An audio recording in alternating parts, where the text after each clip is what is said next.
យើងខ្ញុំមានកិត្តិយសសូមគោរពអញ្ជើញវត្តមានដល់ខ្ពង់ខ្ពស់របស់លោកអគ្គនាយកសាន់រ៉ាម៉ូនៃសាលាអន្តរជាតិជីងមេហ័រផ្ដល់នូវកិច្ចស្វាគមន៍និងមានមតិសម្ដែងសម្ដាជូនទៅកាន់អង្គពិធីទាំងមូលចាសូមគោរពអញ្ជើញ Ongoing, I'm excited to invite Mr. President to deliver his speech. បាទសូមគោរពអាយដាមលោកជំទាវ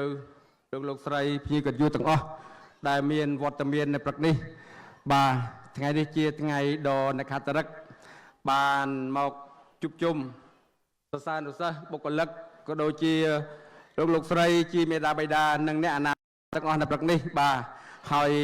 ជាថ្ងៃបិទឆ្នាំសិក្សា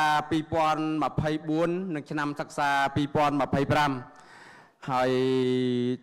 ក្រោយពីថ្ងៃនេះខ្ញុំសង្ឃឹមថាកូនទាំងអស់បាទនឹងរីករាយនៅអីវ៉ាន់របស់យើងហើយក៏ដូចជាយើងឈប់សម្រាករយៈពេលជាង2សប្តាហ៍ហើយ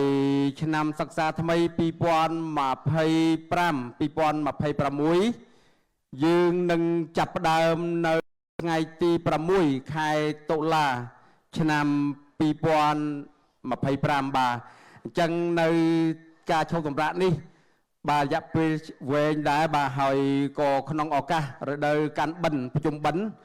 បានទៅវត្តច្រើនហើយក៏បានរីករាយកំសាន្តនៅរមណីយដ្ឋាននៅក្នុងប្រជាជនកម្ពុជាក៏ដូចជានៅក្រៅប្រទេសបាទ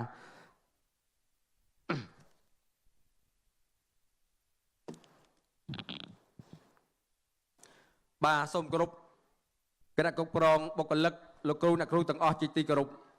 សូមជម្រាបសួរអាយដាមលោកជំទាវលោកស្រីជាមេដាបៃតាអ្នកអាណាព្យាបាលសិស្សានុសិស្សទាំងអស់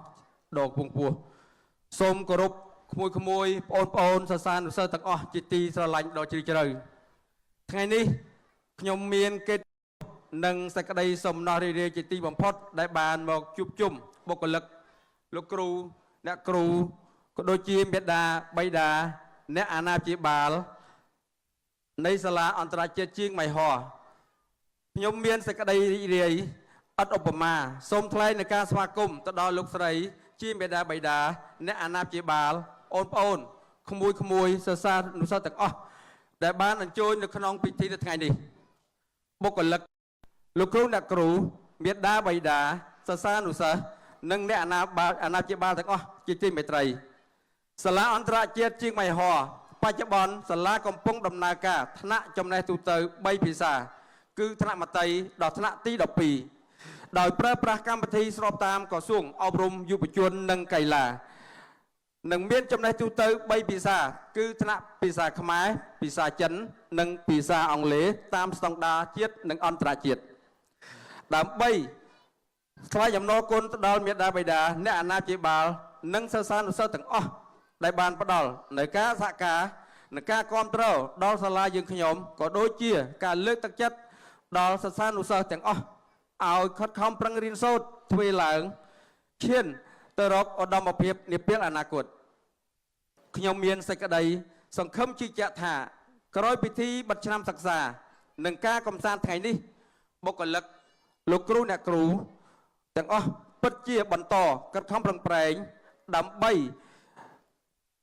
ដ៏មានតម្លៃរបស់ខ្លួនដើម្បីផ្ដល់នៅពុទ្ធិដល់បងប្អូនក្មួយសិស្សានុសិស្សរបស់យើងក៏សូមផ្ដាំផ្ញើទៅដល់បងប្អូនក្មួយសិស្សានុសិស្សទាំងអស់ដើម្បីឲ្យខិតខំរៀនសូត្រធ្វើឡើងខ្លាំងក្លាបំផុតដើម្បីឲ្យក្លាយខ្លួនជាកូនល្អជាសិស្សល្អនិងជាមិត្តល្អពលរដ្ឋល្អនៅពេលអនាគតជាទីបញ្ចប់ឆ្លៀតក្នុងឱកាសដ៏រីករាយនេះខ្ញុំសូមថ្លែងអំណរគុណ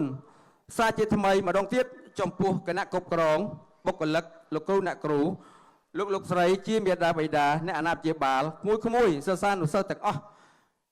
ជួបតែនៅពុទ្ធពរទាំង4ប្រការអាយុវណ្ណៈសុខៈពលៈកំបីគ្លៀងខ្លីបាទសូមអរ